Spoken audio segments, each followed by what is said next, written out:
You know not what that is, but I'm just sharing. Well, I spend a lot of time in Montana, so I do. Yes, okay, all right. I do. But today it was what, balmy, Hello, Steve? guys. Like, hi. Hi, how are you? I just said hi to him. So I told him to get on standby, right? Like just in case it didn't send it. Yeah, so he goes to the best I think it's supposed to rain tomorrow. Yeah. Melissa. Good evening. Good Good evening. evening, how are you? Okay. Welcome to our school board work session, superintendent search topic for discussion tonight. Um, it, I would like to call our meeting to order and our land acknowledgement statement. The school board would like to take this moment to respectfully acknowledge we are residing on the traditional land of the Dene people. Our mission is to provide an excellent, equitable education in a safe, supportive environment so that all students will succeed and contribute to a diverse and changing society. Ms. Richardson, would you please call the roll?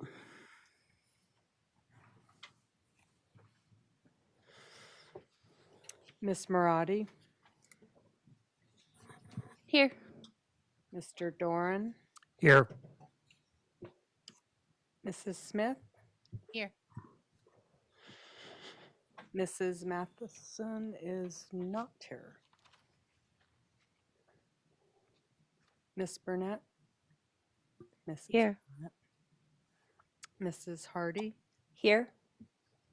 Mrs. Sanderson. Here. Thank you. The board has a quorum. Thank you. Our subject matter tonight is superintendent search for discussion, and our goals are workforce development and organizational excellence. Excuse me. Create an environment that supports the strengths and needs of staff so that they can create a safe climate where students thrive.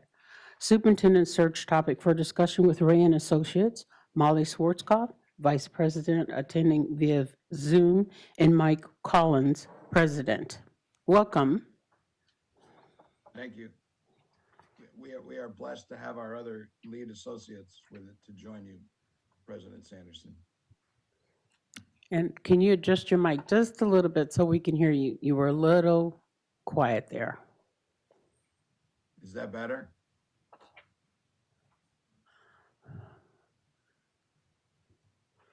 Is that better? Little bit. We're gonna try on our end. Thank you.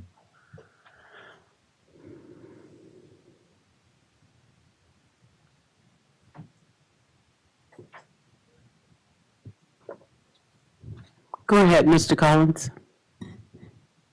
Well, thank you very much, President Sanderson. Can you hear me now? Yes, sir. Thank you. And I know you had a very nice conversation with our Senior Vice President, Molly Schwartzoff.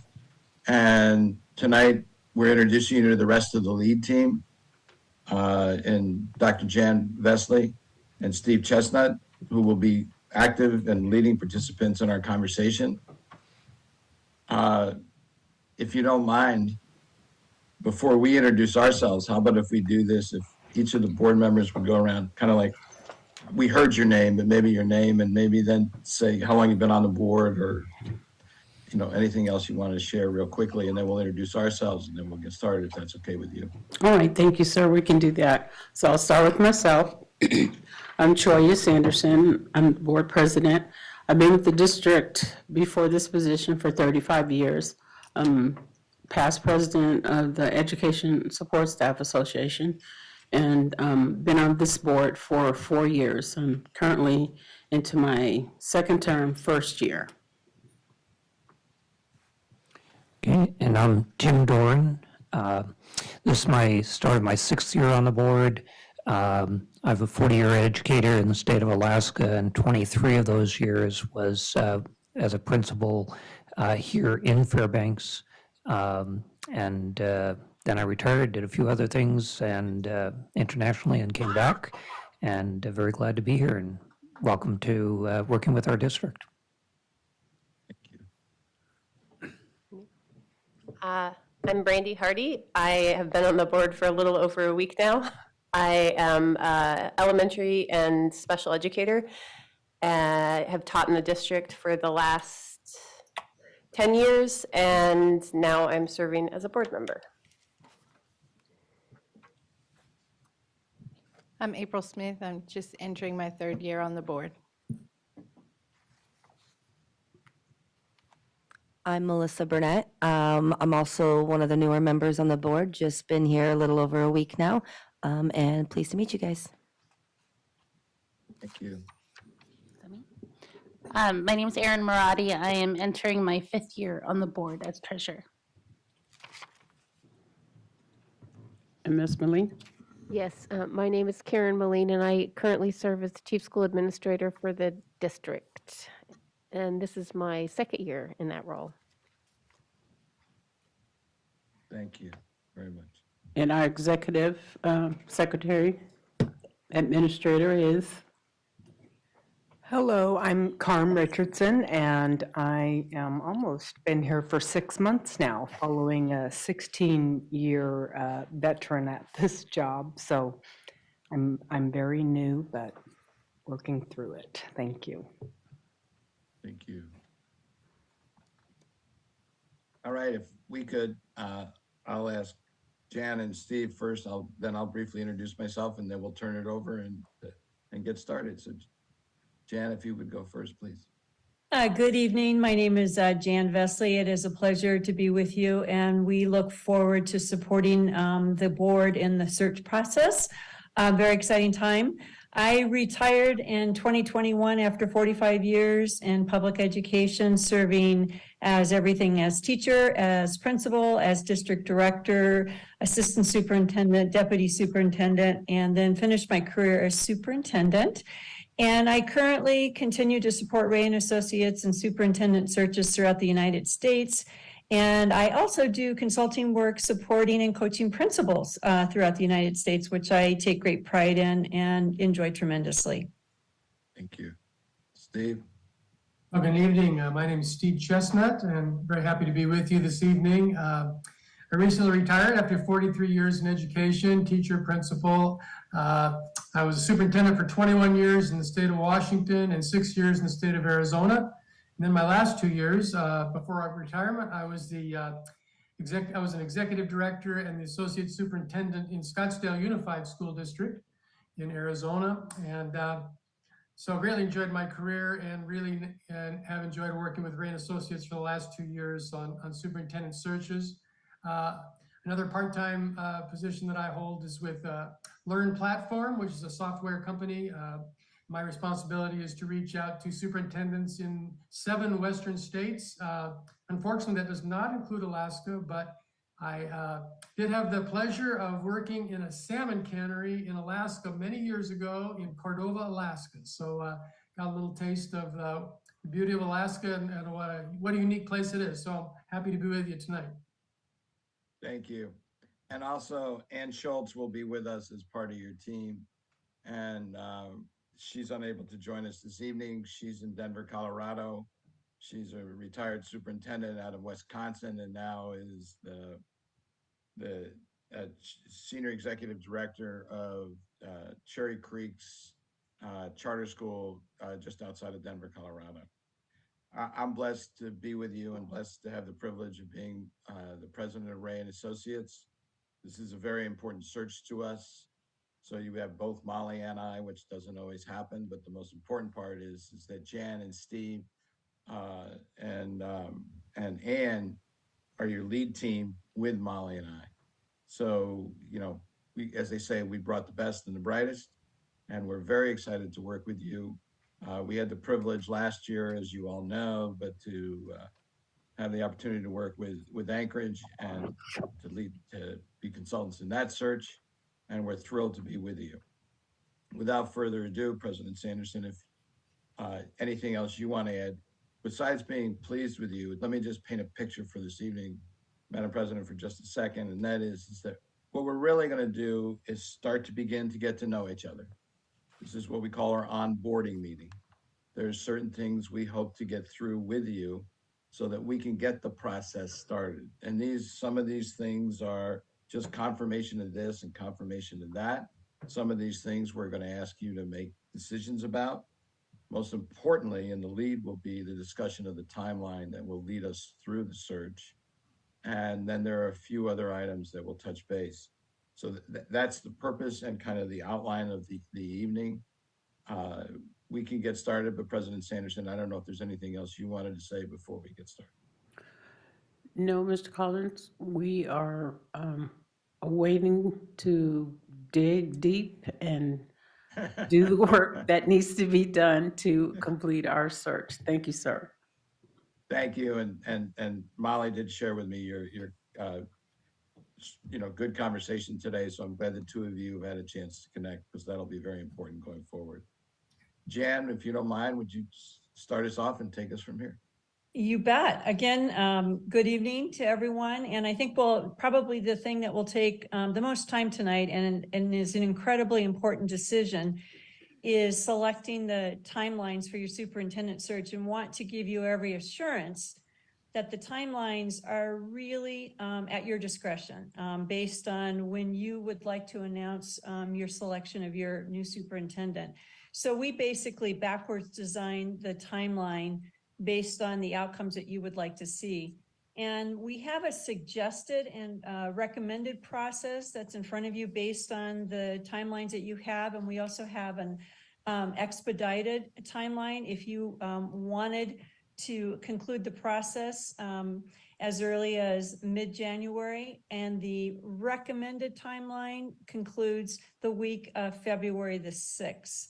And really the differences in the two timelines is if we were to expedite, we would really put ourselves in very high gear to get your promotional information prepared in the next week or so that we would be ready to submit advertisements, and we would begin to post advertisements and the online application for candidates, because we would seek to have the deadline for all application materials as early as December. And then that would give our team an opportunity to go through all the applications, to do all the screening processes that we do and we complete in preparation for bringing forth candidates for your review. So in looking at the timelines, I think you have a copy. If you have the topics for discussion agenda, you have a timeline option A and a timeline option B, and I believe Karn also provided a hard copy for you this evening as well. But you can see on both timelines, the first date is the planning meeting tonight, which Mike referred to, which is our opportunity to get some important questions and decisions completed by the board so that we can really begin planning and preparing for our search process. And if you look at the next phase in stage one, the things that we will begin doing is immediately preparing information for your flyer. We begin notifying all associates and other professional contacts of your vacancy.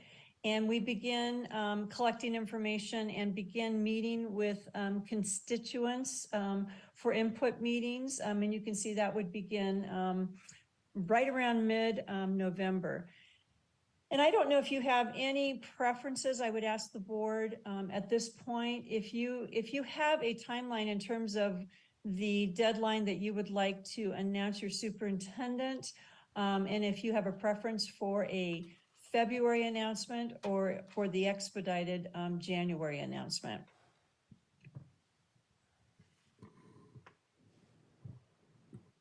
So if there are questions, Ms. Marotti? Oh, I'm so sorry. Tim, go ahead. Okay. Right out of the box, I'm not particularly in favor of the expedited one. I think that starts next week, and busy time for staff and constituencies as we enter into the holiday season. The other thing is that applications would be due in just a month, which also gets before Christmas time is often a time when people, finalize a decision. They're kind of thinking with, some are know what they're going to do, some just still playing with it. And you guys would have a read on that over multiple years. But my experience with administrators and other superintendents, a lot of times that's a time to kind of decide, yes, I'm going to do this, or, or not. And I would hate to miss that window. And I guess on the final date, and this I'll end on at this point, we don't want to drag it out, but I'm more important not to rush getting there as to have the right person. And so for those several reasons, I'm not in favor of the expedited one, for sure. We appreciate that.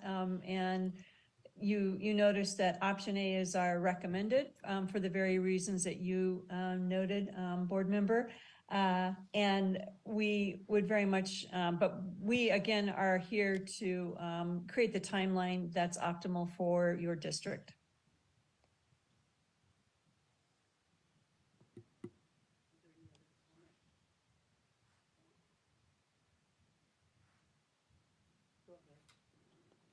Go ahead. There are no more comments. Okay, very good. Thank Could you. I, maybe just, then we agreed that we're looking at the suggested? Okay.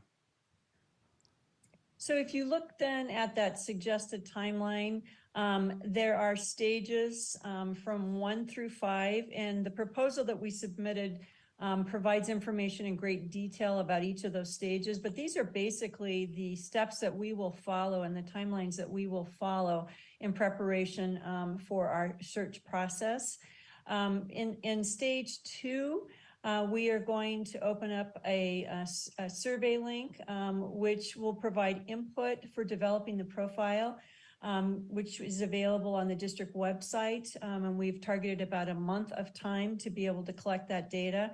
I want to assure the board that this is by no means the only point of data that we collect information on to help you in terms of developing your profile. Steve, Ann, and I will be contacting each of the board members and conducting an individual board interview with each one of you to be able to collect data about your preferences and what you're looking for in your next superintendent, and really being able to have a one-on-one conversation with you to be able to collect that data, that we then aggregate all of that data for the board members and sort of put together one consolidated report, so that the board in its entirety can see sort of the consensus of the board in terms of that data that was collected in those personal interviews. We also conduct stakeholder feedback groups, which you can see that's in stage 2 as well. We ask you to identify the stakeholders that you would like us to have focus group sessions, and then again, Steve, Ann, and I conduct those stakeholder focus meetings. And we then ask a different set of questions to those individuals, collect all of that data. We also ask them at the end of each focus group session, if there was a question you would like the board to ask of a potential superintendent, what might it be? We collect all of those questions for you so that you can see the running list of how each particular group responded to those focus group questions, as well as the questions that they recommended that the board take into consideration for your interviews. So that's another point of data. We then consolidate all of that data and present that data to you from all of your focus groups. We provide a board report that will again consolidate all of the board interviews so that you can see a consensus agreement. And then we will also do a presentation on all of the survey data. And on the survey data, we do have links for different subgroups. And currently the subgroups that participants would select, and again, we have some flexibility here if you want to change those subgroups. This is the typical subgroups that we would have for districts: a teacher, administrator, support staff, parents, students, and the non-parent community members. And after that data is collected, which again, we usually leave the survey window open for a month, then we aggregate and present all that data to the board, and you're able to see the data from the perspective of each subgroup so that you can then get additional feedback. And at the end of the survey, there's a section for comments, which again, we provide the board with all of those comments so that you have a lot of data to be able to utilize to make decisions about ultimately what your profile is. You'll notice in the survey, the survey is really developed as a result. It's a derivative of the ISLAC standards, and the ISLAC standards are the National Superintendent Standards, which were developed by the Council of Chief State School Officers. And you're going to see in the survey choices because it's 31 qualities in that survey. And we asked the participants to select in their mind the top 10 qualities that they think are the most important for the superintendent of your district. Then the board will be able to see the aggregated view of what teachers said, what administrators said, support staff, parents, so on and so forth. Doesn't mean that, and then we will come up based on the aggregation of all of those groups with some recommended information in terms of the qualities that you would add to your advertising materials. It doesn't mean that the board wouldn't add additional qualities. You will also think about additional things like experience that you're looking for that we would identify and put on your flyer. We're also looking for if you have a preference for a person with a doctorate versus a person with administrative experience. All of those things you will be able to define and place on again, the brochure, the advertising brochure that's created for your district. So you can see that that timeline then would be open. And after we've collected all of this data, I think the board, we will do board presentations to share all of the data with you. And I think it will give you a good bit of information for you to decide, again, what the criteria is, the qualities, and that you want to add for that, those promotional materials. Jan, Yes. if I may, sorry, but just a little expansion of Jan's great explanation. So in addition to the groups that Jan mentioned, if you in Fairbanks have business groups, community organizations, etc., normally, to tell you the truth, it's not 5 to 7 groups. It's usually 10, 12. I mean, I won't tell you how big they get. I've done 31, and I'm, that's not what I'm advocating. But what I am saying is that you need to look at your stakeholders and who need to spend time with at least sharing their responses to this focus group format, because they have a significant impact to your work in your district. Again, this, as Jan has alluded, this is your choice. We will guide it. We will facilitate as many groups as you would like. But the bottom line is that there are these kind of core groups, and then each district has a tendency to be a little different. So I just want you to know that we're open to all those environments. I know Jan alluded to that. I just wanted to be a little more specific. So sorry to interrupt. No, thank you. Thank you very much. And so this evening, I would really like you to think about who are those stakeholder groups that would be critically important for us to schedule a focus group meeting. And again, I gave you some very generic groups, but as Mike alluded to, there may be business and community groups. We are delighted to do as many focus groups as you would like to do in terms of whoever you identify. But as the board, as we kind of go through this tonight, I'm going to ask you to think about who are those critical groups that you want in focus group sessions so that we can begin to work with Klarn in developing a schedule and creating those focus group sessions that we typically run in a Zoom presentation, collect all of that data, and then share all of that information with the governing board. I'm also going to ask you a little bit about discussing the procedures for reimbursement of candidate travel expenses, because you may get out of state, even out of town candidates applying for your position, and we want to find out in advance so that as we share information with potential candidates, we can tell them what that would look like in terms of those reimbursement expenses. Dr. Purdy, we have 2 questions. Mr. Doran first and then Ms. Hardy. Quick question on the the constituent stakeholders, and we were talking those focus groups, doing by Zoom, is it that each person would be calling in from wherever they are in the community, or would we need to provide a place that the group would be together? You would be Zoom like we are now, but we're all Right. in one room. How do you do that? Well, we do this quite frequently, and we set up the Zoom links. They then dial in from whatever location else they would need to have. I've had some people even just dial in on their phone.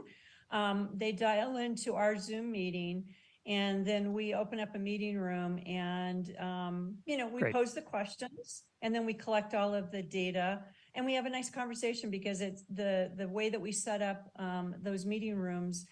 Everyone has an opportunity to respond and have a voice, and it's almost as though you're in in a room live with them. Right. I was just checking the logistics. Thank you. It helps.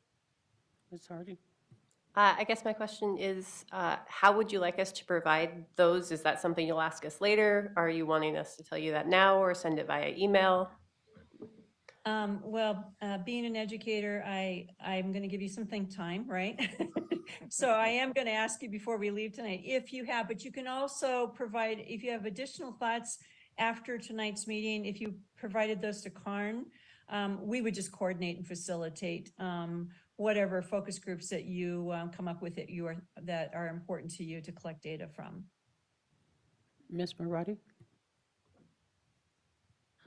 Thank you. Can you repeat the groups or point me in the direction if you already provided us that information?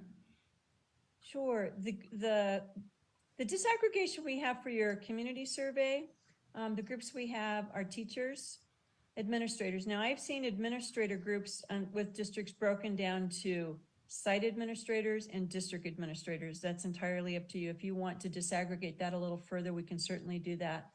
Support staff, parents, students, and the non-parent community members. Mike also talked about if you have business leaders or you have any councils that should be included.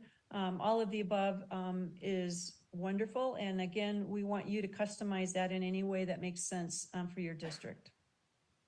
May I follow up? Thank you for repeating that. Can you expand on non-parent community members, or is that the business leaders and others that you were mentioning earlier? It could be. In participation in those, sometimes we call it out and call it non-parent community and business members. But I've had in some of my focus groups just retirees who have an interest, who volunteer in the district and have a real investment and an interest in the community and in the school district. And so we sort of open that up a little wider for you to, collectively get a larger voice of your community. Yeah, if I may, there also can be things like a collection of religious leaders, a collection of elected officials. In your case, if there are any tribal groups that need to have their own representation, they can run the gamut. This needs to be a reflection of what's important to you. And last follow-up, this is actually for President Sanderson. How would you prefer that we provide that information? It's all going to go to Carmen, then she's going to be able to give them the information, then they're going to segregate it and make it available to us in their presentation. Thank you. Mr. Doran? Jen, you were talking to 31 qualities. Are we going to come back to that, or? Certainly feel free to speak to that at this point. Okay, so my question on that is, when I did when I worked through it, and you referenced this a little bit as experience, but one of the qualities is building administration experience. I guess talking as a former principal, I have a bias with that.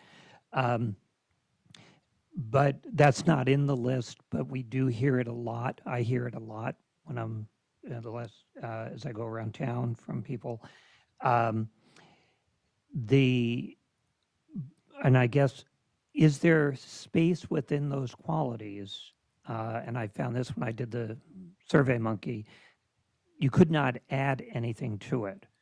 I was trying to respect the limit of 10. Right. 7 checked and Mhm. tried to add 3, wouldn't let me submit it unless I checked 10 boxes. But I'm thinking that it would be good to have at least 1 or 2 opportunities for people that see a quality that's not listed there that would be important to our community. So could you address that? Of course. I would say again, if that is a quality that is important to the board, we should certainly add it to the criteria for the selection process. There is no questions about that. The survey, again, are qualities taken from the ISLIC standards, but they don't capture everything, but they capture the big things in terms of the qualities and characteristics of desired superintendents. And we also have a whole comment section, but I want to reassure you again that this is not the only collection of data that we are going to be getting feedback, because we're going to ask again the focus groups. We're going to ask them, what are those qualities and characteristics that you seek in your next superintendent? So we're getting a second layer of information. Because sometimes people like to give feedback in a quick survey. Other people want to drill down in more detail, and we will provide that opportunity in our focus groups. And others do the survey and then they add comments, but all of that information is aggregated. This is a standardized survey, so we tend to not vary from the standardization of the survey, but we have lots of opportunities, additional opportunities to collect data and feedback.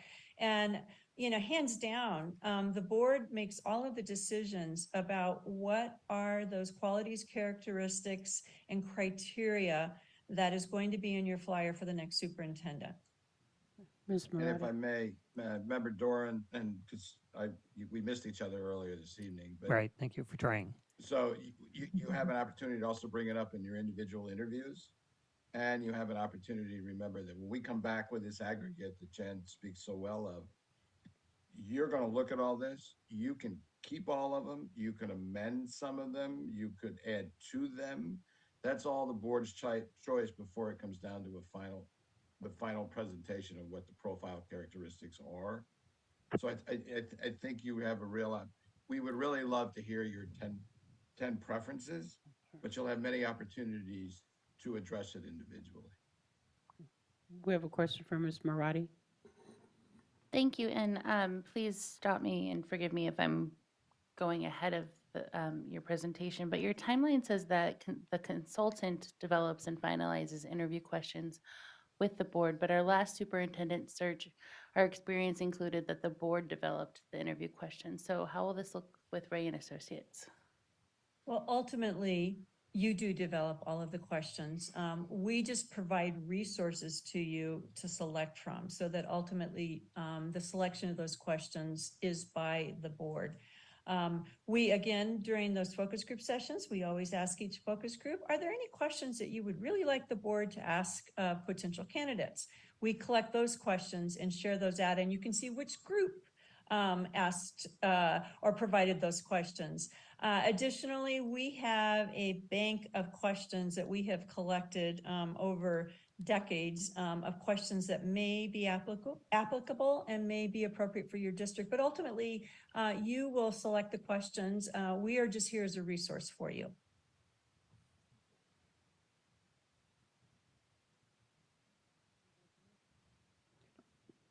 Okay, you can continue. Thank you. Terrific. And I want to assure the governing board that we are willing to be in person at any meeting that you feel is important, whether it be through the interview process. We are very comfortable doing meetings electronically like we are tonight. And obviously it is a savings to the district in terms of any travel expenses incurred. but we want you to know that we are available and very, very happy and willing to participate in anything in person as desired by the board. It's entirely your decisions. And my last question before I turn it over to my colleague, Dr. Chestnut, is I want to make sure I have the contact persons, and I have our board secretary, and I have already had the distinct pleasure of working with her today. So Carm Richardson is one of our contacts. And then, of course, Ms. Sanderson, the president, I would believe you would be our other contact. Is that correct? Yes, ma'am. Terrific. And I will then turn it over to Dr. Chestnut to cover the rest of the topics. Just before Dr. Chestnut speaks, Mr. Dorn has a question. Terrific. Okay. Are the qualities questions, the indicators, the same that you used to send out as are on the Survey Monkey that we did? Yes, sir. Okay. I will go back to refresh my mind on the ISLIC standards. But I would ask, and through our board president, to give some consideration, because we do list K-12 teaching experience as a quality, but we don't list building administration, and I know that is a big issue, broader than myself. And so I think providing that opportunity where somebody can put in something that is critical, because there are things that are missing off that list that we would like to look for. Well, we're always going to say if because you have far more context in terms of what is important for your district. And we are always going to take that context and build it into your profile and into your criteria, because we need that criteria. If that is something that is important to the board, as Steve, Ann, and I begin screening applications, we are going to create a matrix, and we're going to look for candidates and bring forth candidates who have that criteria and meet that criteria that you have identified. That's why we spend so much time trying to collect profile information from, most importantly, from the governing board, so that we can be as accurate as we possibly can to bring forth candidates who meet that criteria.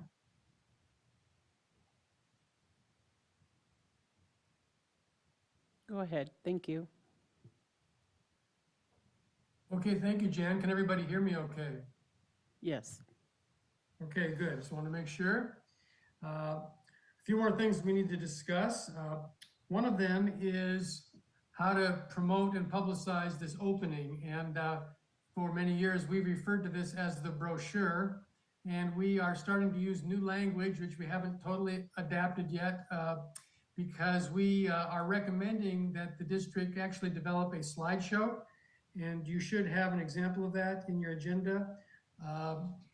It looks like a PowerPoint. It was actually produced on a program called Canva, but we're recommending that districts use this slideshow presentation to advertise and publicize the opening, because it's very easy to share via computer, very easy to share electronically. Obviously, it could easily be made into a hard copy brochure if that was something that you wanted, but that's the reason why we included a sample slideshow for you to insert the information that's important to Fairbanks North Star, and that would be a good way then to publicize this opening. So if you have any thoughts on that, I'd be glad to hear about that. We are happy to produce it once we get the details, the information from you. And at the same time, we know that some school districts prefer to do all of their own promotional materials. So we are happy to work with you and have it done in your shop, or we're happy to do it in our shop. But just wanted to know your thoughts on that, and who would be the contact person that I should reach out to get this Could we this pause while slideshow we or check brochure that? going. Dr. Chetna, will you just pause for a second? Let us locate this brochure.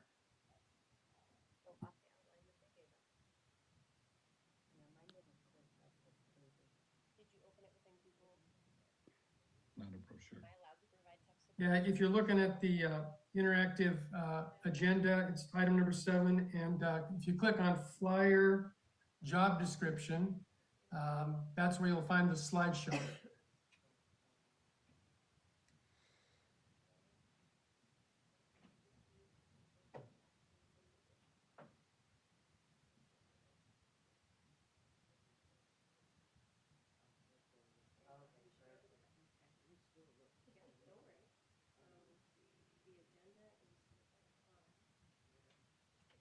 Jan, do you have one that you could share with them if they need it? I think we're about ready to get it here for everyone. Thank you. Not on the printed agenda. No, I'm on the agenda Yeah. in board You- docs. It should be Yeah. there. But it wouldn't link It's not there. But she sent it to us here, so can you look within your email? Open it as a Google Doc. Here, for copy of topics for discussion periods. It's not, There, yep, now go down. no, it's not on the agenda. In compliance. And click here. Yeah, and then open. So it's gonna be copy of topics of discussion period.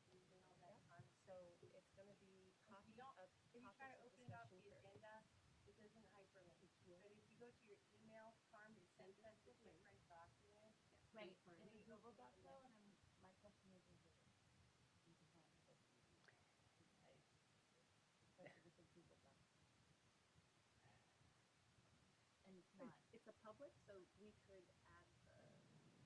Right, if it works on the agenda, then it's public, but not.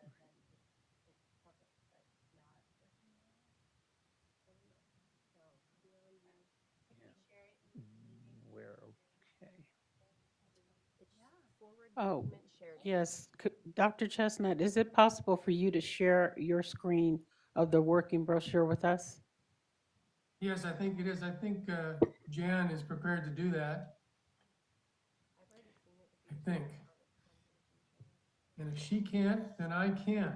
If not, we can set something up here and share like my screen or Carm, well, Justice's screen.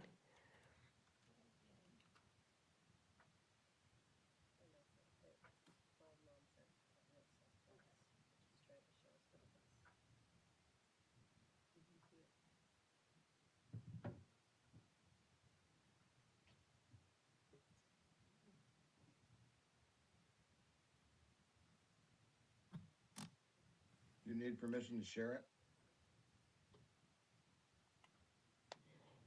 Hey, Justice, do they have screen share permission, our participants? See if you want to bring it up. Yeah, I can do it, Jan. I've got it here.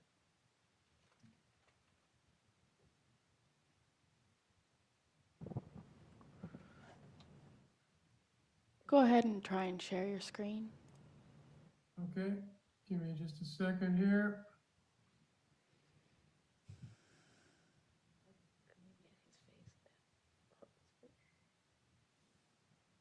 There, can you see that? There we go. So far, they gotta put up the screen. There we go. There it is. Thank you. Yeah, no problem. So this is just the template for the slideshow, and we refer to it as USA School District, and we just asked you to provide information like our district at a glance. We use the niche website and make sure we confirm those details with you. Before we publish any of this, of course, a little bit about your city. Obviously, we want to include some pictures in there. The idea is having to be very concise. Something about your enrollment, always a lot of interest in that, of course. A little bit about your faculty, a little bit about student achievement, a little bit about what you are looking for. And ideally, you will list the 8 or 10 characteristics from the survey and from the information gathering process that you have used that could include additional information other than that from the 31 characteristics survey. But this is really the profile that becomes so important when we recruit candidates, because candidates want to know, am I a match for this position or not?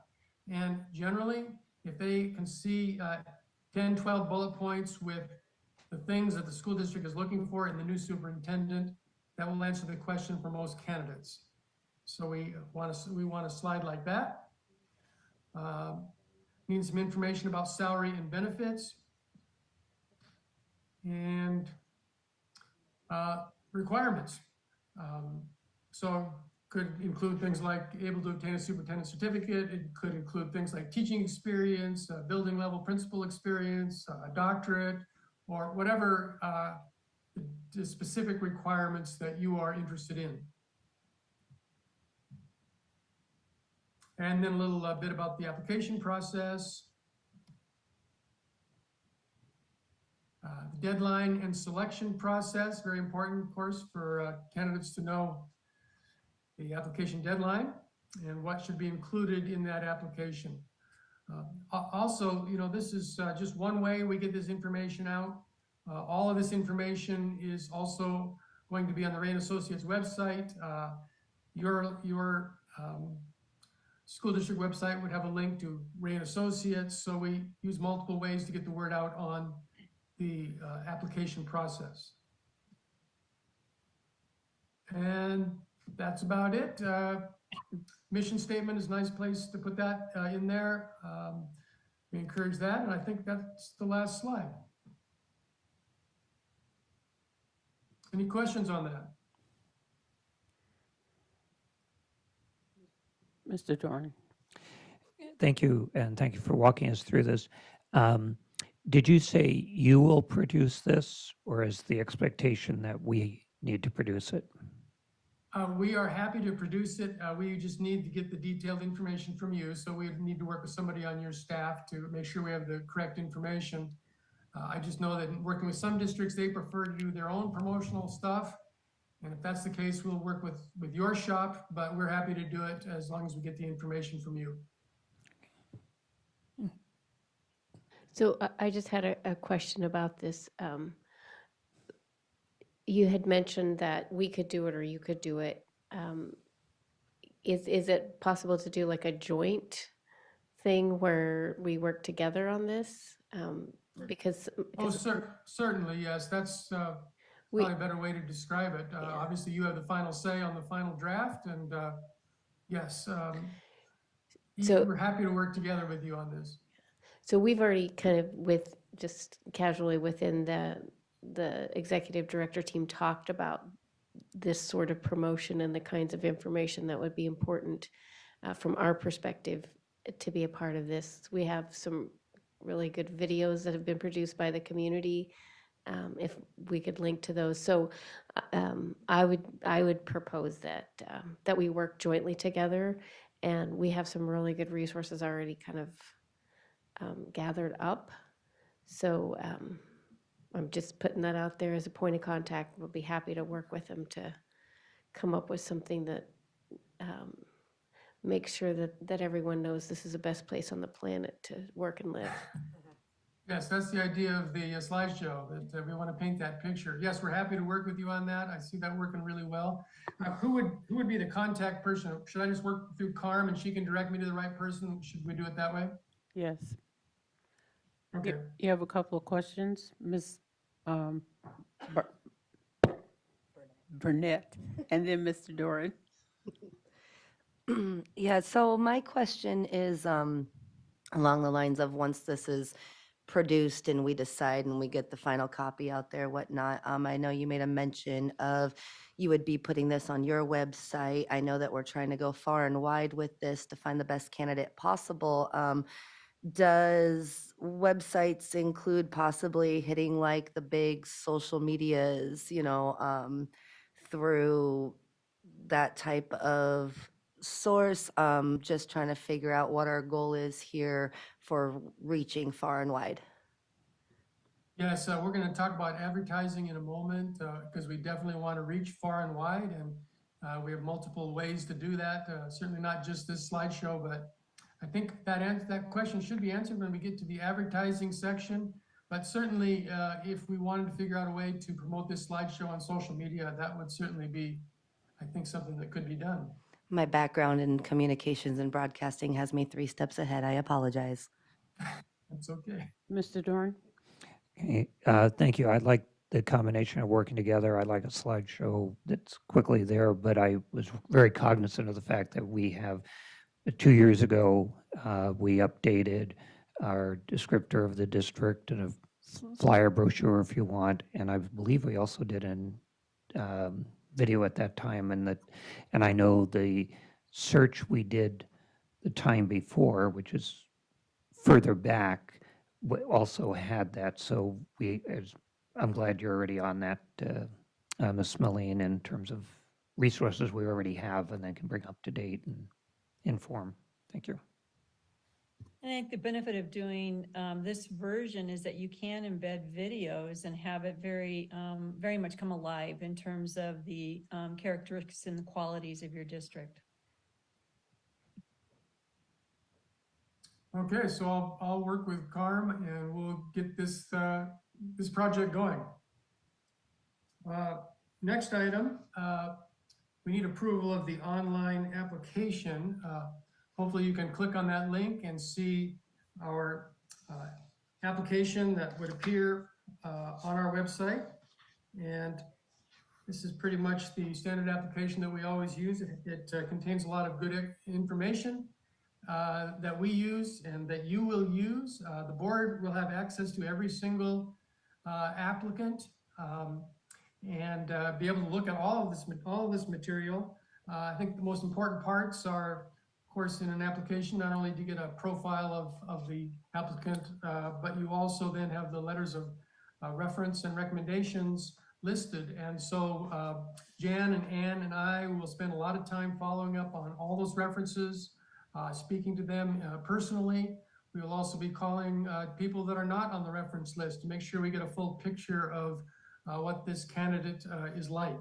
And so this application works really well for us, and we'll want to know if you have any questions about it. We also do an extensive social media,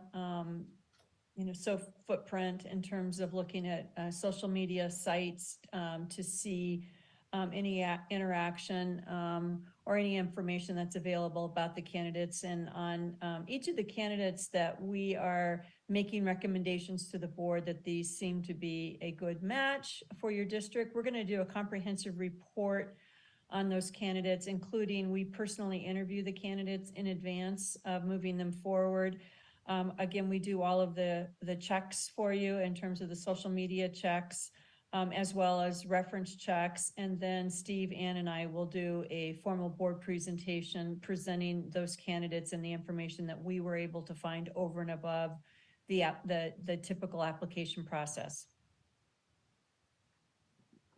Dr. Verity, I just have a quick question. With the documents that you shared with us, they're over Google. Are they privy to anybody other than us, or can anybody see this Google Doc that we're working in tonight? Anybody that, it was for view only, and it was shared, I believe, with just the board members. But there's nothing confidential in that information that's been shared. Thank you. Mr. Dorn. I have a couple of questions, and if you're going to hit them later, fine, that's it. But with the application, could you talk levels of confidentiality? I'm particularly thinking in terms of later on in the process when we get down to finalists, in keeping with Open Meetings Act, public information, a request for information, those types of things, as it plays out in the state of Alaska. So could you address that? And then I do have one other question related to this, but. Yeah, Mike, you want to answer that? Yeah, because I had the privilege of going through all those parts, Member Doran, with Anchorage just like this past year. So following your open meetings laws and statutes, what'll happen is we take all of this can be done in executive session, but until you get, and we recommend also, even if it wasn't a law, that when you get to the finalists, then their names will be made public, and we actually have a process where we regroup, if you will, collections of community groups, similar to what we did before, probably shrinking them, making them more compact, and that they submit questions, we modify and clean up the questions. They actually observe us asking the questions. And then what happens is they have this impression form, which is an online survey again, that they, after having viewed these, first of all by group, and then there usually is a large community meeting to all those that want to see it, and it can be live streamed for the 2 or 3 finalists. They get to fill out an impression form, which has a set of criteria that they actually grade each candidate. Criteria 1, how do you grade them 1 through 5? Criteria 2, how do you grade them 1 through 5, all the way down. We take that information and we give it back to you, the board, so that and we give it to you in charts and graphs in addition to all the comments. The comments for the future are invaluable. They almost are like a mini poll actually for you and actually your new leader going forward. But the graphs and the charts show you how this group felt about each candidate all the way across, and then how the greater community at large who participated in an event felt at large. But very typically, the finalists are known, and they are going to know they're going to be known, but it still follows the Alaska law about the rights and opportunity for those things that are appropriate for executive session and when the names need to be presented. And then, of course, when it comes down to determination, you're eventually going to have to make the vote in public. So that's exactly what we did in Anchorage last end of March, beginning of April. And it's my understanding that little laws have been changed, and this would be most applicable. Thank you. Could I do my other one? You can have a follow-up and then Ms. Smith. Okay. In terms of access to the list of candidates and the applications, they go through you'll be doing some preliminary screening before they get to us. I'm concerned in terms of things you may look at, things we may look at, things we may know, especially if there are candidates from throughout the state, and we're a relatively small state that can offer benefits and difficulties. What depth of access do we have to say whether, oh yeah, this person, would you relook at this person? Is there a reason they're really not on because we think they would be a good match for our district to be considered, or vice versa? So if you could just do that level of access. Yes, certainly, you have access to all the application materials. As Jan mentioned, we will bring you top 10 or 12 that we think meet the criteria that you have outlined, and we'll give you the reasons for that. But you can add others and delete some that we have brought forward. You are in control of candidates that move forward. Thank you. Ms. Smith? Thank you. One thing I was wondering from the board, or I'm not sure, I think we're in charge of this because we're in charge of this.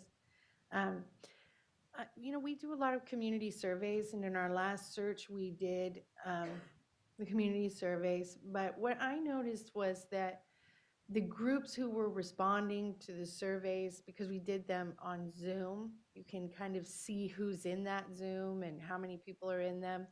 It just seemed like the same old special interest groups and the same few members of our community who responded to them. And I was wondering if we had any money, which I know the answer is no. But if we could possibly take some effort to make some ads, whether they're radio ads or television ads or something, to let our community know that we're doing this and that there are surveys available that we want them to dig into. Because I don't really understand how otherwise they find out about it. And also just kind of getting it as a parent, I remember maybe getting those surveys in some broad district newsletter or email, but kind of putting something in students' hands with a QR code that says, tell your parents that we're looking for this and they want to come. I just think that was a big missing piece in our last effort, was stirring the pot of who our community respondents are. We can't have only the unions have all their members, or only the other special interest groups having their members stirred up, and we need to really just stir everyone in town. Ms. Moretti, were you next? Thanks. I am wondering if, through the chair or by the chair, if the application can be sent to me in a like Word document, or if the link can be fixed on the agenda. Dr. Purdy or Dr. Chestnut, could you answer that one? We can certainly Oh. send you a copy, yes. This link? We would also hope that you would share the application with legal counsel, just to make sure there's not something in the application that might differ from what is appropriate for either Alaskan law or that is appropriate to your common practice. So usually the application's reviewed by legal counsel before it ever goes up. So we would encourage that. I'm sorry, Mr. Collins, I think I misunderstood. Ms. Moretti, can you clarify for me? Yeah, I apologize. I believe the link is a Google Doc. What I'm asking for is that it be sent to me in a Word doc, Yes, and that we the can do link that. be fixed to be accessible as a Word doc, so that we're in compliance with Open Meetings Act and any other legal Yeah. compliance that we need to be in.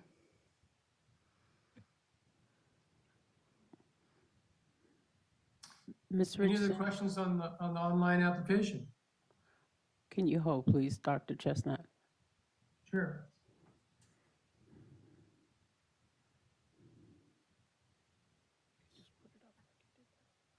You want to share it? And you want the application shared?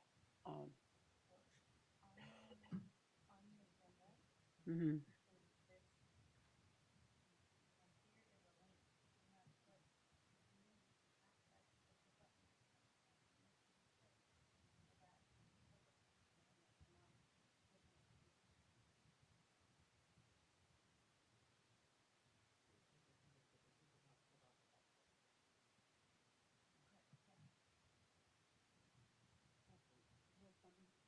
Is that something you can do, Ms. Richardson? Yeah, we can get a Word document from what we have online, I think. All right, thank you.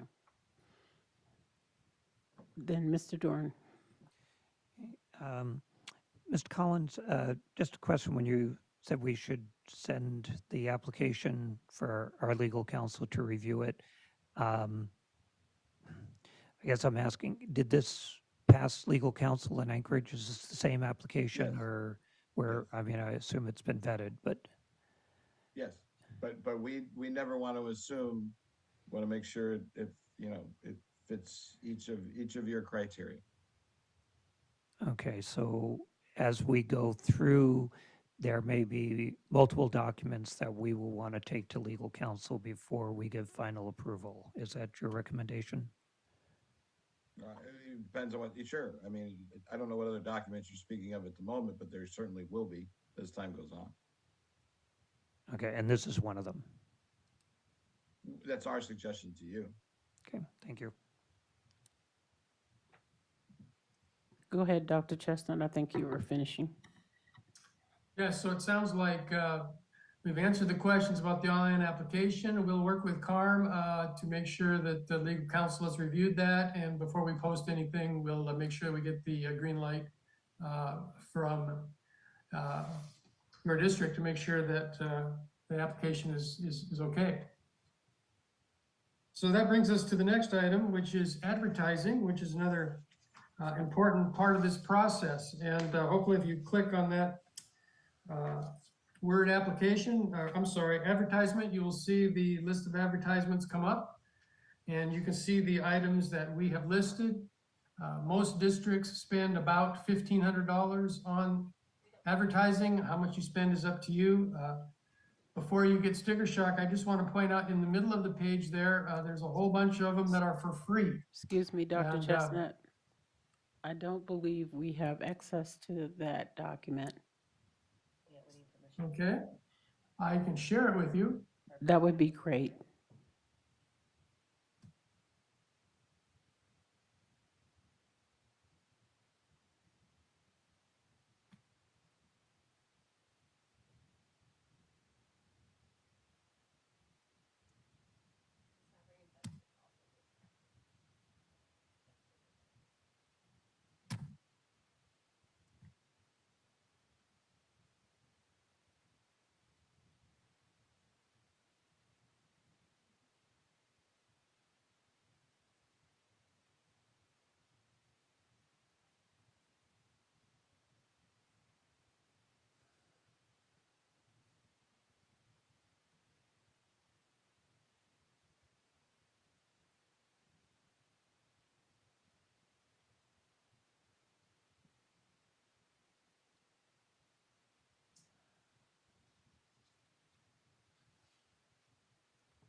Can you see my screen?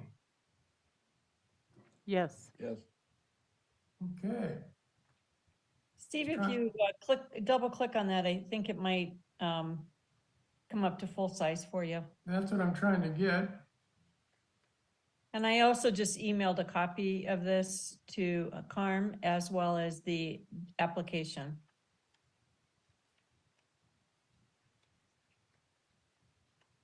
How's that? Is that better?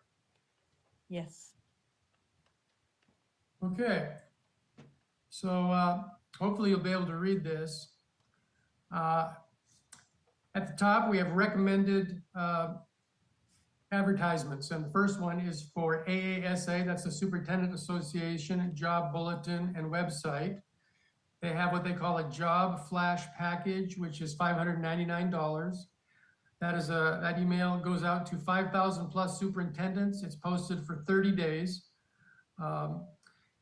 When I was in the job market, when I was interested in looking for a new position, this was the first website that I would look at. And I think that's pretty common across the nation for superintendents, assistant superintendents, district office people to be checking the AASA job bulletin website. It's quite, it reaches a lot of leaders. The other thing that we recommend that AASA can do is what they call an additional power post. They cost $99 each. They do a targeted post to educational leaders who are veterans, educational leaders, diverse educational leaders, and then also a social media blast to get all the channels notified of this opening. So AASA is a very important organization to use. The next one that we recommend is Education Week newspaper. That's $495. That runs for 30 days. We also recommend National Alliance of Black School Educators. That's $250. The Association of Latino Administrators and Superintendents. That's another $250. Those are the ones that are on our recommended list. And then you can see in the middle there, there's 5 or 6 of them that would be free, which would also be a good way to get the word out. Any questions or comments on that recommended list? Ms. Marati? Through the chair, to the chair, for the ones that it says that the district will be emailing out or posting, district to post, will we be utilizing that?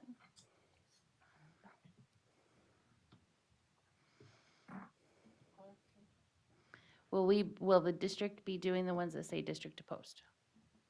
I'm sorry, that question was to me. No, Yes, no. I don't think so. I think it's through the chair to maybe Carm, okay. Ms. Richardson. Dr. Chestnut, if you could answer it, because we're going to go through them. But those are the ones that say district to post, not them. Oh, Yeah, the reason, if I could add this, the reason we say that is because typically you are a member of the Alaska School Board Association, for example. And Yes. so if we called them, they would want to charge us, but if you call them as members, they will post it for free.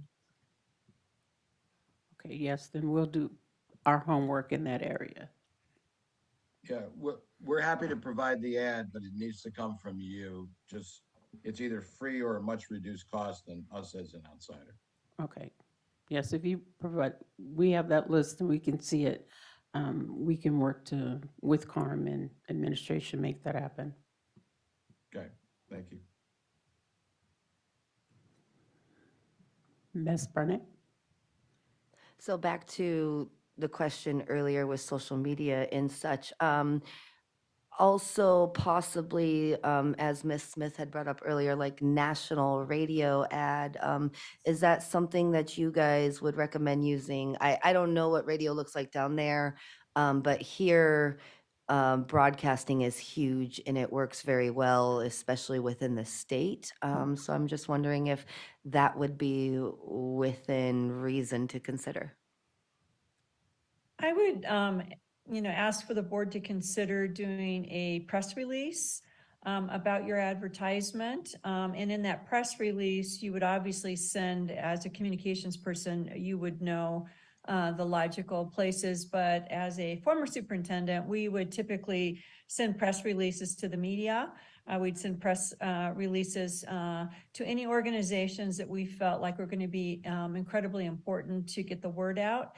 And in that press release, you would link and direct anybody for interest either to go to your website, or they could go to the Ray and Associates website for additional information, because we're going to also ask you to have really information on your website that is linking your presentation. And it also has a link to link candidates back to the Ray and Associates website, so that we will have information there as well. So we would ask that we work with you. Certainly, if you have a communications person, we will work with the communications person, but we can definitely support or help in any way to do a press release that you would then release appropriately to the media. Thank you. And Dr. Verde, we do have our own communications persons that we can work with also. Right. That's Yeah. ideal. Mm-hmm.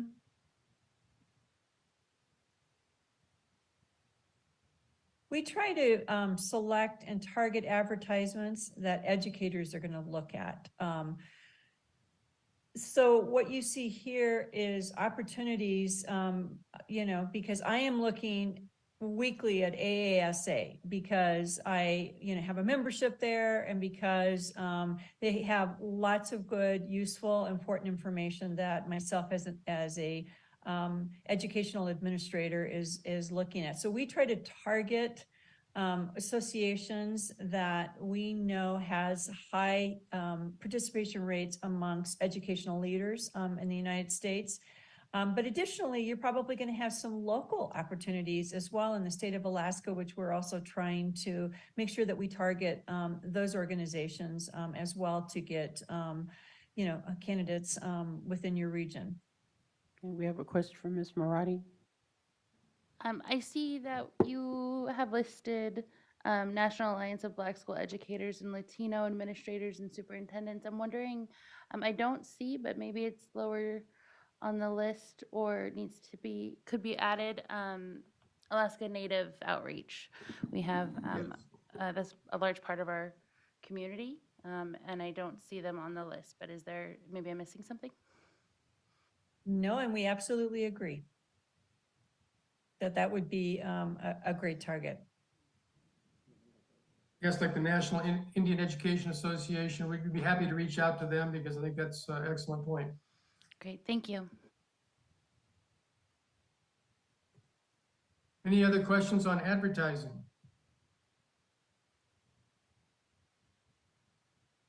No, not at this time.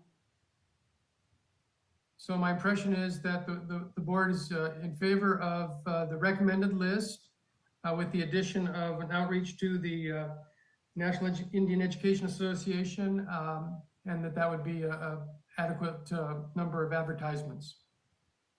Is that correct? I think we're missing NAACP also.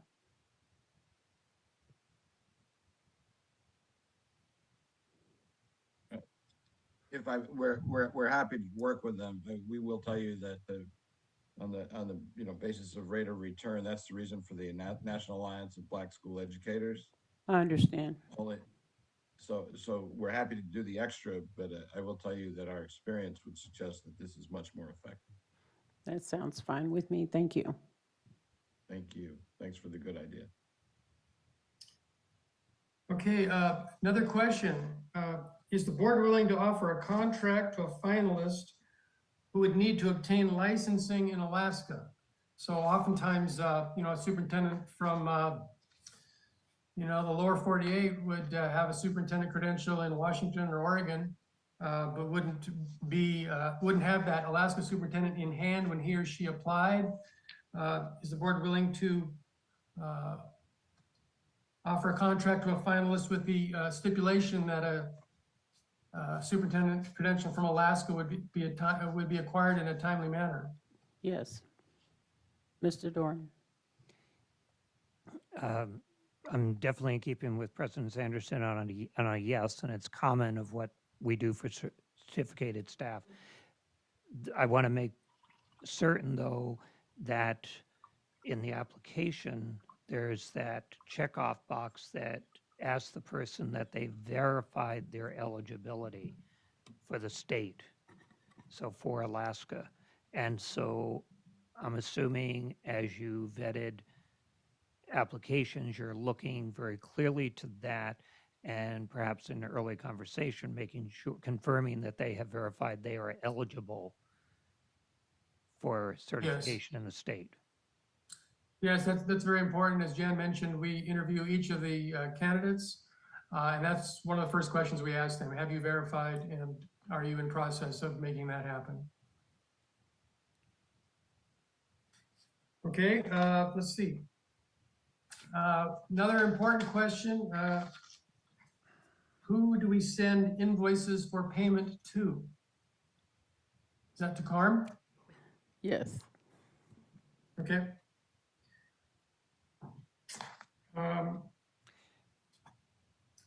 Last item, salary and benefits. We have a question for Mr. Doran. I'm sorry?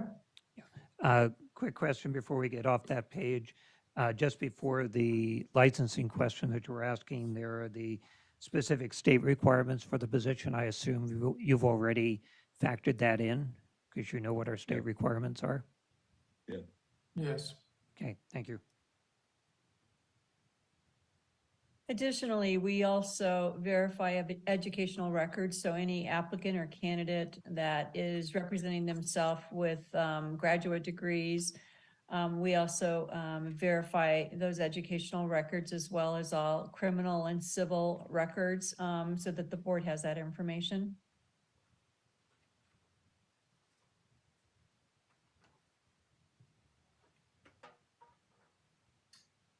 Okay, so moving on, last item, discussion of salary and benefits. I want to focus on salary, and hopefully if you click on the word salary, a national salary comparison will pop up. Is that going to work, or do I need to screen share? Dr. Chestnut, could you please share your screen with that? Is that possible? Sure, And send no it to us. problem. And send it to us. And while he brings that up too, I would just like clarification on the candidate travel expenses and what the board's position is on those expenses so that we can make sure that we clarify that with candidates as we interview out of state candidates. I will pass that question on to our chief administrator.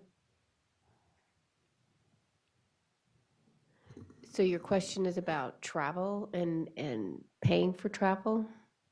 Correct. Further interviews. For Right. their interviews. So as far as money, we don't have any, but I also at the same time know there's value in having a face-to-face, especially for the final candidates. So if that is the direction that the board wants to go, is to bring those final candidates up, we would find some money. Then that would be up to the board to what extent you want to do that when it comes down to the final candidates. What has worked very successfully, as well as being a cost saver for governing boards, is doing sort of the first round of interviews. Again, it's at the discretion of the board, whatever you prefer, doing those in an online format. We also provide a Spark video with the application materials, meaning that the individuals that we believe are a good match to your district, we ask them to do a video that we produce, and each board member gets a copy of that. So you have a chance to see that person in a natural state in terms of their response. There are typically about 4 questions that are asked of each candidate. They're all the same. We work with the board if the board wants to ask a specific question. And you're able to see the candidate does not have the question in advance of the video. So it is really an off the cuff sort of presentation to 3 or 4 questions. And so the board has a chance to really to view those videos in advance of even screening down or narrowing your field for the candidates that you would like to interview. Sometimes boards opt to do first round interviews where maybe you have 5 or 6 candidates, maybe more. And you can do those in a Zoom format very successfully as you then begin to narrow down who you would like to interview in person for your finalists. So there's different ways to do this that are definitely cost savers for the district. Thank you. Okay, are we ready to talk about some salary information? We have one more question from Mr. Doran. Not so much a question, I guess, to Ray and Associates, but for us to consider. And I think it's worth maybe taking a look back at how we've done this in the past. I know I'm very much in favor of seeing the finalists come in person. I think we need that. It's a small investment overall, and in our own minds, I think it's probably been factored into the cost of a search. I believe in the past when we have brought finalists up, I think it's been on reimbursed, or we've arranged locally here, like for the hotel rooms or those types of things, to minimize the amount going back and forth. But I think we need to bear those costs, and with Ray and Associates here, you can give us some of your experience, advice as we go closer to that final decision on it. But I think we've provided the opportunity, at least on some of the searches I've seen over the last 40 years, where the spouse has come. We have not paid for other family members, but Yeah. at least for that. And I think you're correct, Mr. Doran, and I would agree that, and what Ray has offered in the leading up to that final, or maybe the final 2, I think having a spouse come up, especially knowing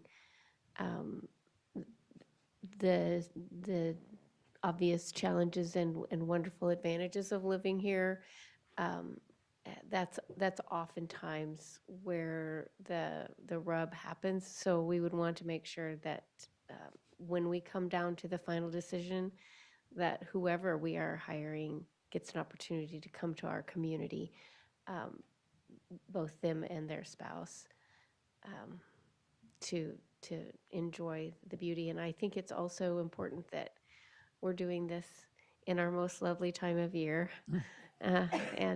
So there's eyes wide open. So yes, I think when we get down to the final candidate or candidates, that we do have them in person with their spouse. can I do a follow-up? Yes, Mr. Doran. Okay. This is to Ray and Associates. What support do you give during that that visit for the finalists?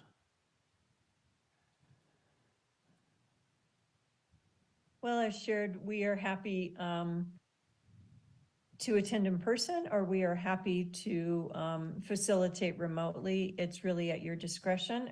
We are supporting the candidates throughout the process. And I think that's one of the things that I respect first and foremost about Ray and Associates, because obviously as a prior superintendent, and I'm sure Steve has experience as well, the search agency never talked to me and really never gave me the information I needed to really know deeply about the district and to be able to determine if I was a great match for that district.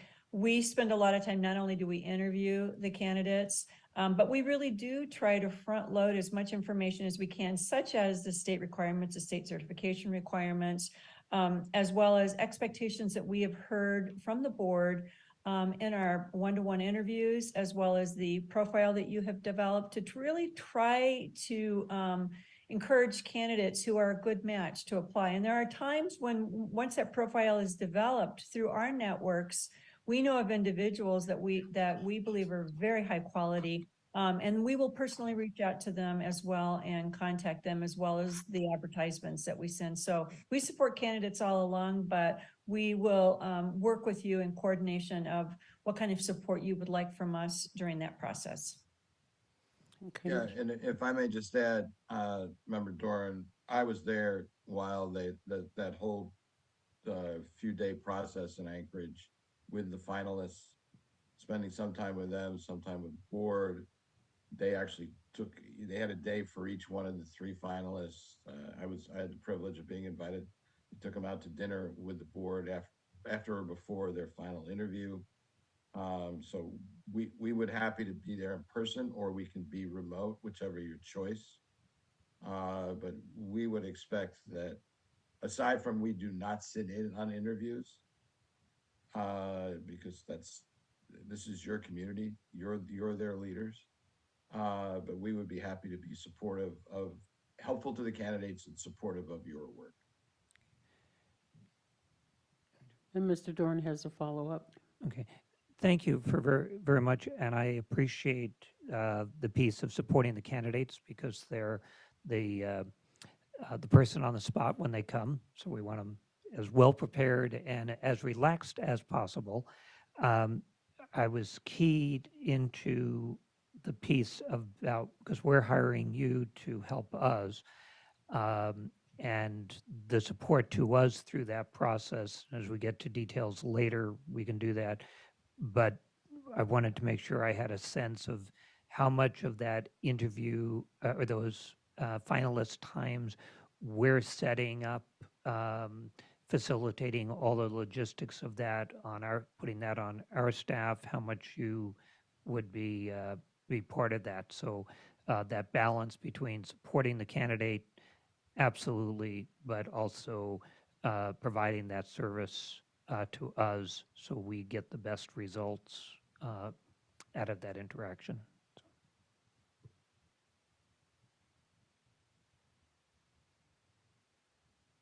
You want to go ahead? You can go ahead. Well, I'll start, but Jan and Steve, please chime in. Once you give us the dates that in the finalists, that you're going to interview them, and we work together on whatever the structure is for these finalists and interaction with select community groups, etc. We will work with them to make all their arrangements. You do not have any need to do that. Parts of the scheduling will become yours if you choose, for example, to have a meal with them, etc. Those arrangements will be yours. We'll give them the schedule, but you'll make the arrangements for those types of things. In terms of just getting them set up, assisting with them based on your criteria, based on your, meal allowances and whatever for reimbursements, we'll share that all with them. We'll take care of those communications.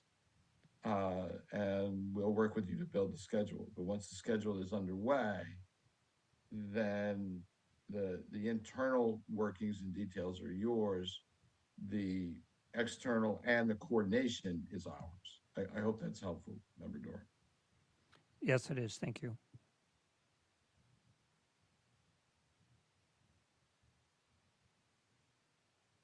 Any other questions? Are we ready to talk about salaries? We're ready. Okay, hopefully you can see my screen there, and I apologize for the formatting issues. We took a sample of districts in the range of 6,000 to 16,000 or so. We know that Fairbanks North Star is right around 11,000. You can see the salary comparisons. We don't have a lot of information for that column there for 21, 22, but the column on the far right is the estimated salary for 2023, 24. Can you enlarge that? Enlarge it? I could try. Let me try. Get the right thing here.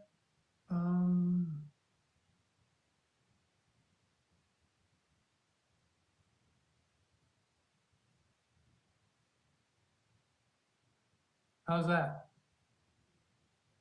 Better? Yes. So I apologize again for the formatting issues, but you can see that in this range of districts from 6,000 to 16,000. Madison School District here in Arizona in the Phoenix metro area is on the low end for the 23-24 school year, which is on the far right-hand side. They're expecting to pay $169,950 to their superintendent. On the high end is California. Culver City, California will be paying $265,225 in 23-24. So that's just a small sample of superintendent salaries, mostly on the West Coast, but not entirely. One of the reasons we have to look at salaries upfront is most of the advertisements that we will prepare on your behalf require that there's a salary range. And so we have this conversation with the board upfront so that when we're preparing those advertisement materials, we'll be able to provide that information. And of course, you can say a range of, depending upon experience, is what's typically or very likely published. Mr. Doran has a question. And then Ms. Smith. Thank you for this information because it's very important for us to know since we're doing national, what some of the national ranges are. But do you also have the salary information for Alaska? I do, and that's my next slide if you're ready to Great. go there. Any questions on this slide, the national comparison? No, thank you. Okay, let me pull up the next one.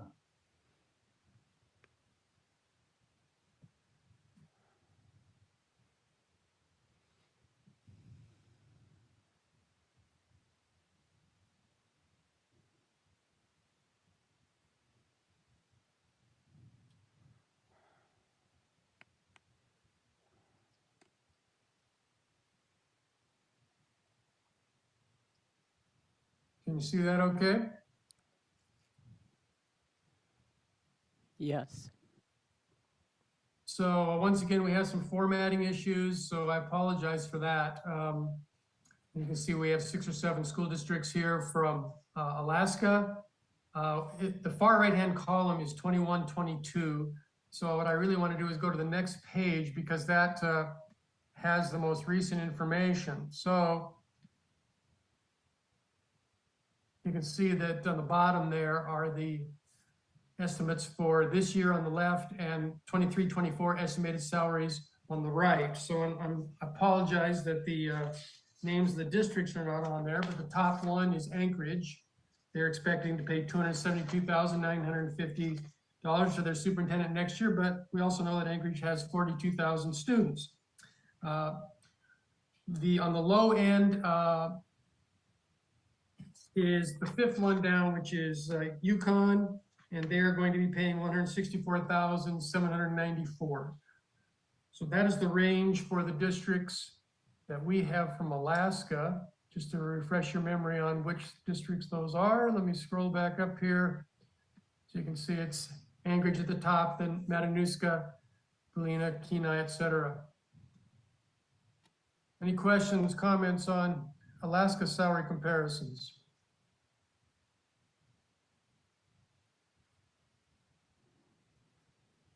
Mr. Doran. Okay. And just refresher for our status, Fairbanks is the other big 5 that's not on that list. We're at 180 at the moment, which we know is low, very low. So. Ms. Hardy. I guess my question is, since you've just recently done this with Anchorage, in the applicants that you received there, was the lower end of Alaska salaries an issue? Because I know Anchorage is paying the most. They are the largest district. But what are you seeing nationally trending, your input there? They basically were cognizant of the Alaskan salary structure, but because they were looking national and actually the superintendent they selected came from Houston. They were guided more by a national structure, but they still didn't abandon their their roots, if you will, and they kind of came in between for where the national side was because it was higher, and where Alaska was, and they kind of blended the two. That's how they got to where they were. Excuse me, I'm sorry. So as Jan mentioned, we recommend to boards that they identify an estimated salary. It's an important word to use, estimated. There may be the need to negotiate, but it is important to have an estimate or a range of some type that we can put in advertising.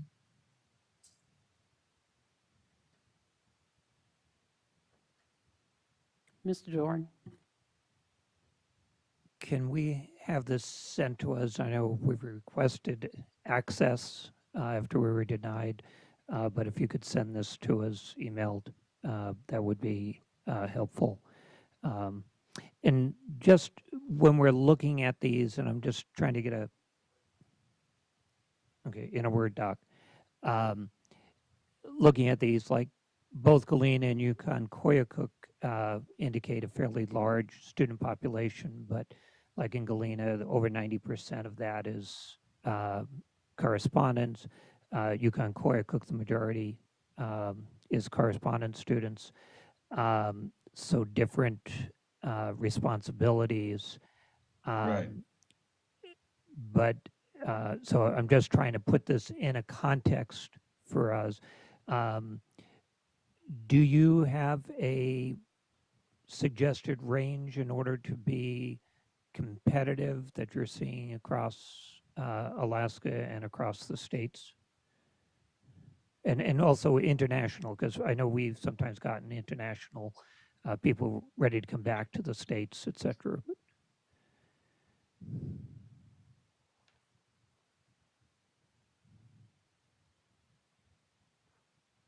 Would you repeat that, please? Okay. So I'm trying to get a sense of what we need to be focused in on. Okay. And I'll say that when I look at Alaska and the Big Five, particularly are the ones we're competing with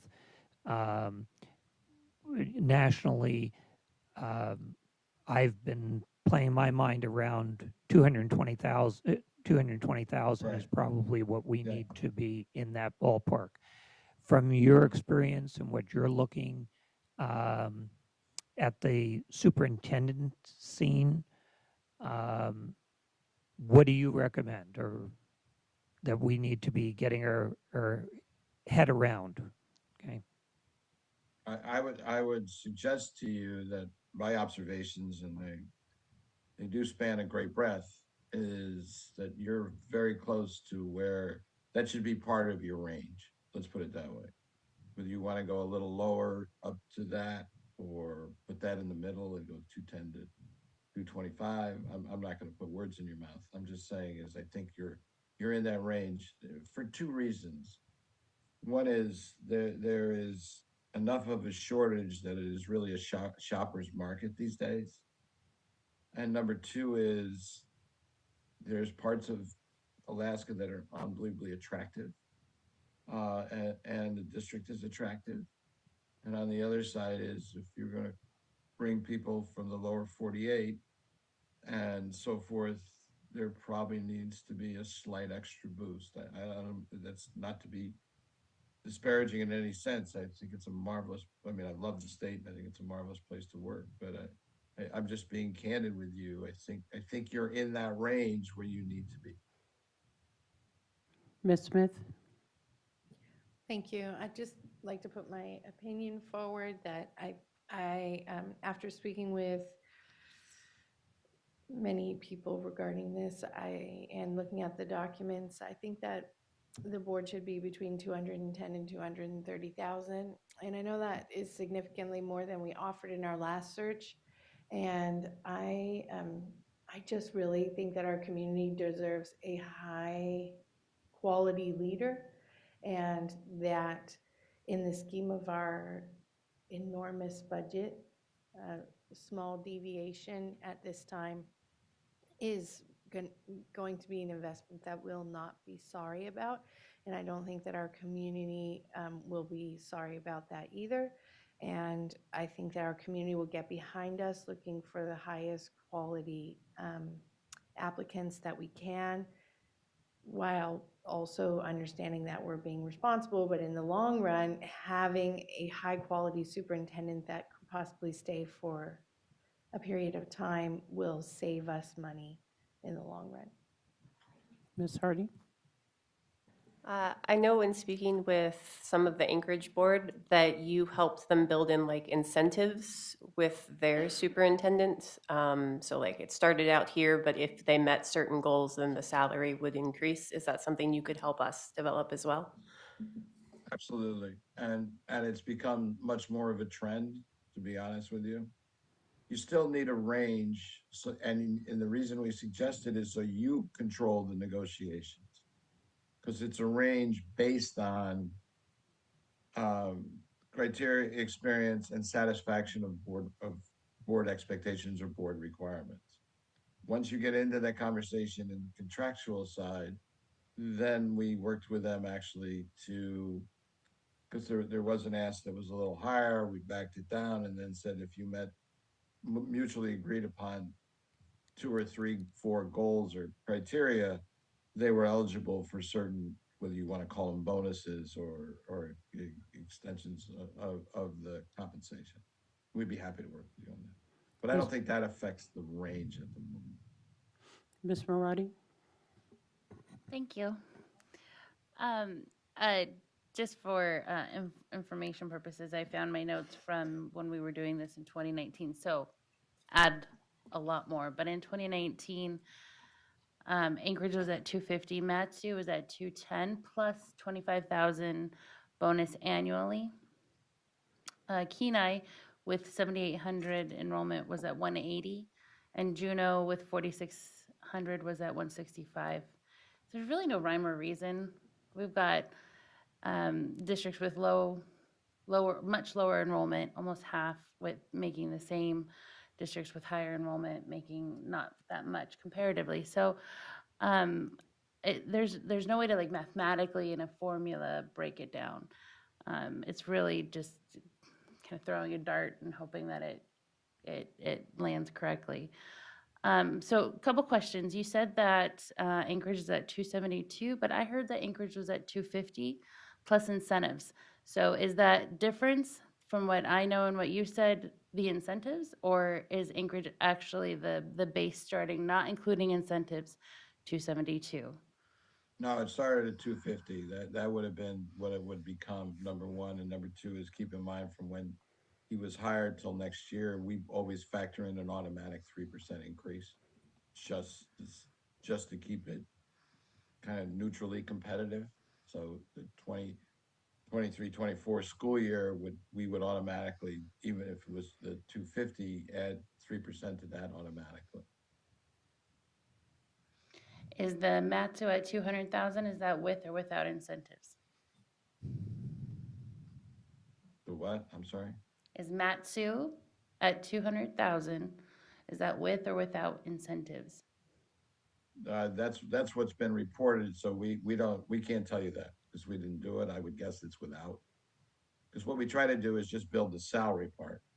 The benefits are separate, and if you want to do incentives are separate. It's trying to keep apples to apples comparative, because even the incentives could be variable between one place and another. Thank you. Ms. Barnett?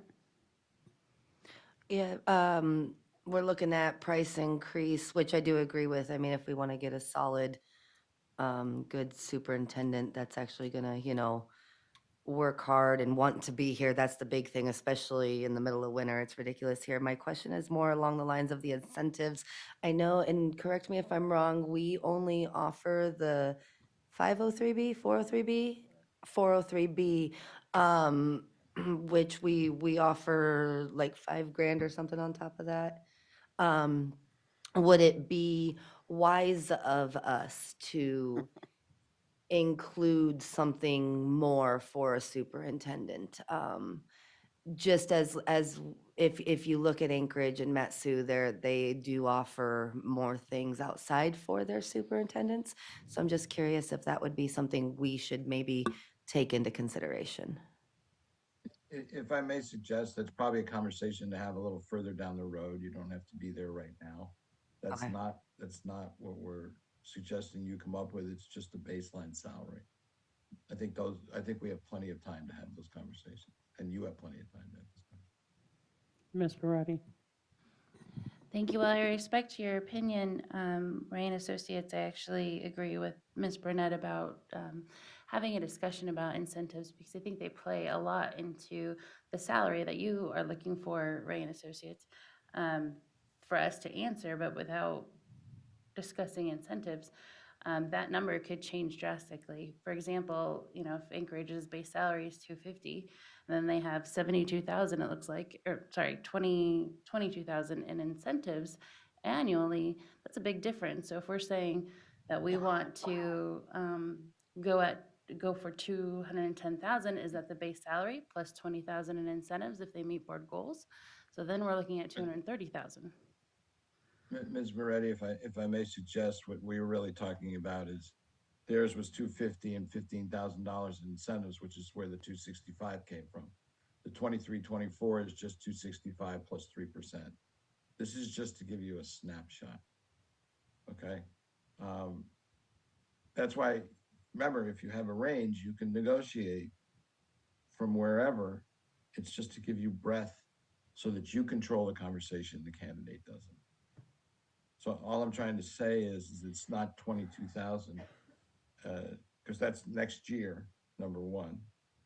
And it's only a reflection of an increase.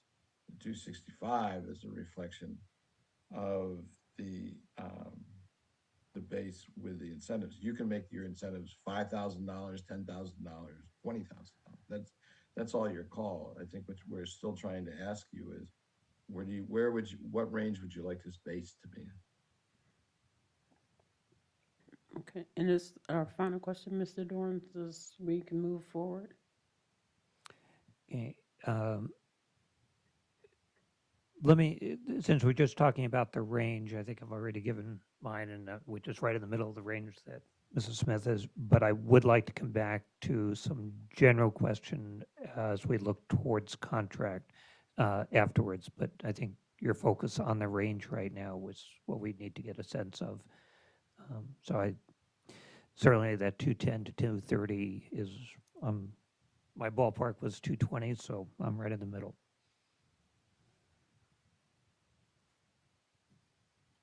The question was asked earlier, is that an attractive number? And in my estimate, it is. Yes. Jan and I work in Arizona. Our salaries for teachers, administrators, and superintendents are a little on the low side, but 220,000, 210 to 230 would be a very attractive range for superintendent candidates coming from the state of Arizona. I also have a lot of experience in the state of Washington where salaries are higher. And so, you know, that salary wouldn't seem quite as large to a Washington state superintendent necessarily, depending on the size of district they're coming from. But it's kind of been alluded to that superintendents move partially because they want to be in a location and they want to be there. And I know when we were looking for our candidates in Anchorage, people wanted to be in Anchorage. And that was really part of the reason they applied. And I think that that is part of the process. And I guess that's a long way to say that I do believe that 210 to 230 would be an attractive range to superintendents on the West Coast for the most part.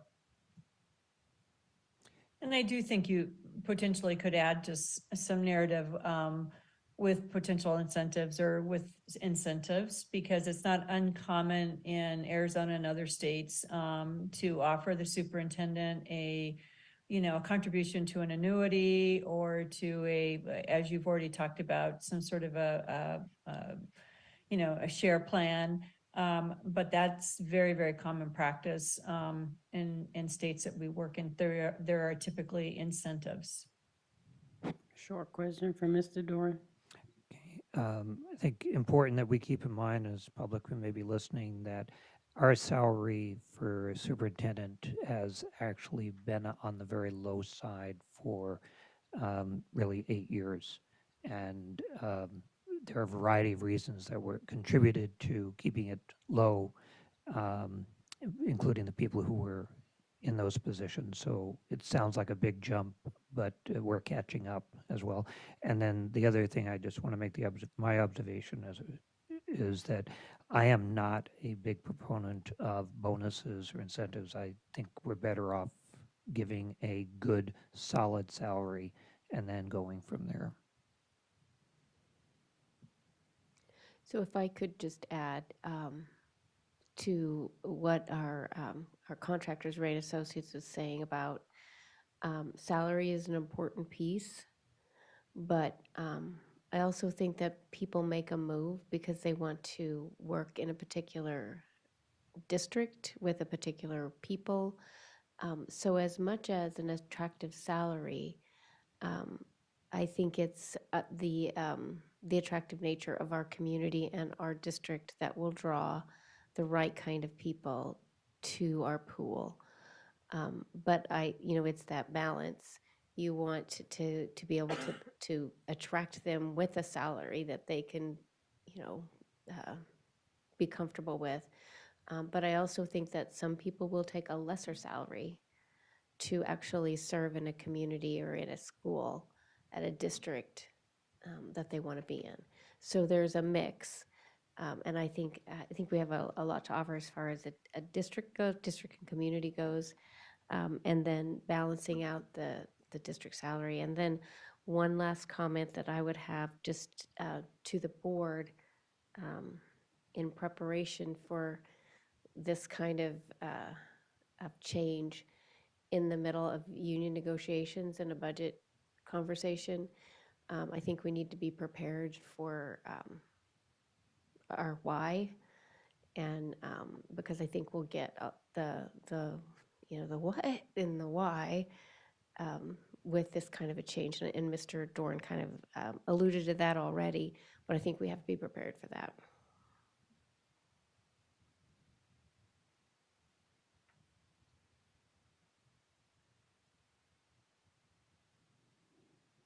Go ahead, Bree.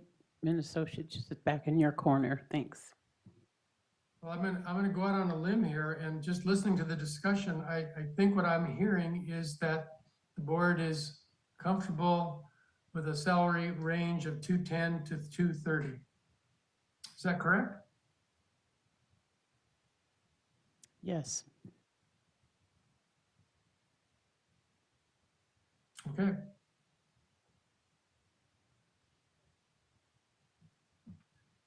That was my last item.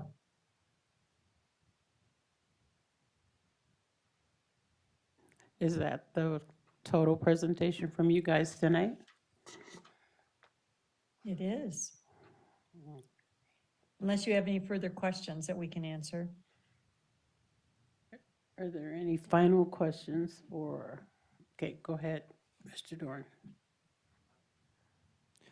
Without getting into the details of it, because those will come later, but two of the questions I had is, since we're talking kind of about contract, and in the timeline you talk about that you would discuss contract terms with the finalists, your role in contract negotiations in joint with our role, because you're working for us in terms of this,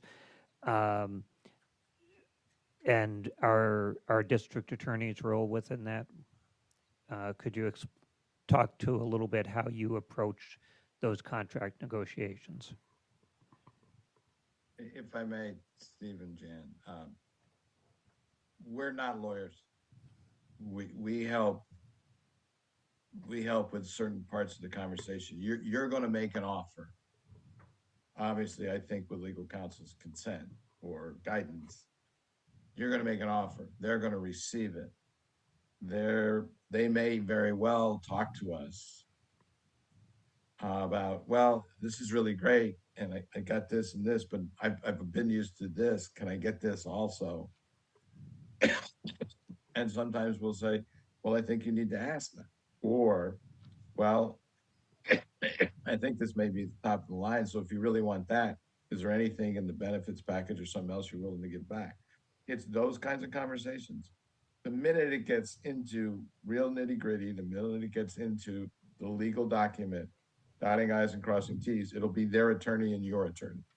So we are an asset to the conversation if they choose and you choose, and we can be helpful. There are times when we don't say a word in the whole process. There are times when we're somewhat involved, but it's always in the front end. Eventually, it's your legal counsel and their legal counsel. I hope that helps, but I remember, Doran, I'm not sure I could be any clearer at the moment. No, Because each one's so unique. that's helpful. And from your experience, question of, so as we can mentally prepare, sometimes we've had a contract basically out, we have it outlined and it's basically asking the finalist, is this in the ballpark? Do we have something to talk about before we make something public? And put maybe egg on our noses or egg on the finalist's nose. Final details, yes, but I don't know what your experience has been and what you could offer us in terms of looking at that. So both our finalist and ourselves are really ready to come out with an answer. I don't think you come out with details of a contract till there's an agreement and you share it with the public. That's what's happened in Alaska, and that's what happens elsewhere. All of that's is within negotiations with the candidate and your representation. And when it's finished, it's all public information. Right, yeah, you understand that.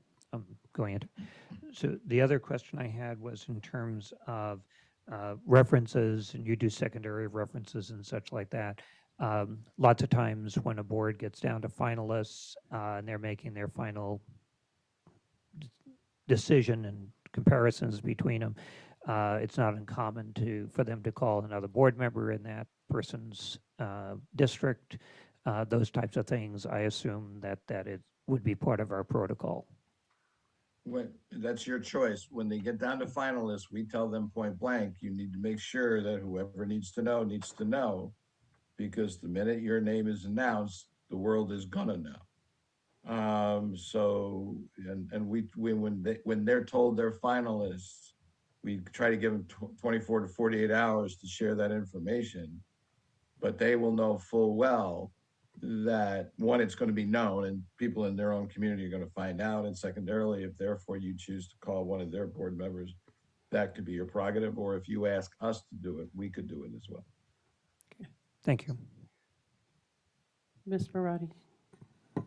Thank you. On the timeline for today, it says that there would be individual board meeting interviews and time would be to be determined. So did I miss that? Did we determine that? And I thank you for bringing that up because I neglected to share that we will be, after tonight's meeting, we will be reaching out to you, either Steve, myself, or Ann, to set up those individual board member interviews. We will just simply send you a message and ask you if there is a date or a time that works well for you for that interview and set that up. And that will be forthcoming in the very near future. Thanks. All right, thank you. No final questions? And I think we have everything from you for tonight, and we have information that's coming forward to us. I think I've already emailed the documents to Karn. She should have those in her possessions. All righty, thank you.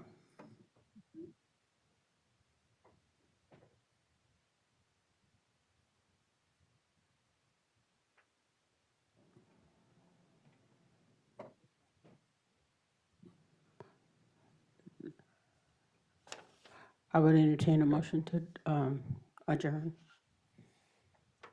Move to adjourn. I second. Thank you. And with thanks to Ray and Associates. And we, on behalf of your team, thank you so much. It's been a pleasure, and we look forward to very, very successful and steps going forward with clarity and being responsive to your wishes and your questions. Thank you. Thanks, Steve. Thanks, Jan. Good night, team. Good night.